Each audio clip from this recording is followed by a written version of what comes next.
صفات کمالات بیکار ہیں۔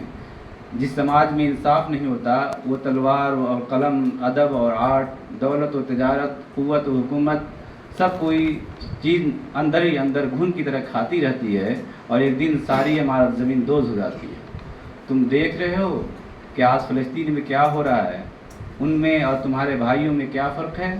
تمہارے بھائیوں کے پاس دولت و حشمت سب کچھ ہے، مگر ایک علم کی کمی ہے کہ سبب وہ برباد ہو رہے ہیں۔ اگر انصاف کی بنیاد علم پر ہو تو دیرپا اور متوازن رہتا ہے، لہذا تعلیم کو عام اور قوم کے ہر فرد تک پہنچانے کی ذمہ داری تمہیں دے رہا ہوں۔ پھر سے سن لینا، لہذا تعلیم کو عام اور قوم کے ہر فرد تک پہنچانے کی ذمہ داری تمہیں دے رہا ہوں۔ اس کو بخوبی ادا کرنا قوموں کی ترقی کی دوسری شرط محنت، جفاکشی اور کسب حلال کی عادت ہے۔ یاد رکھنا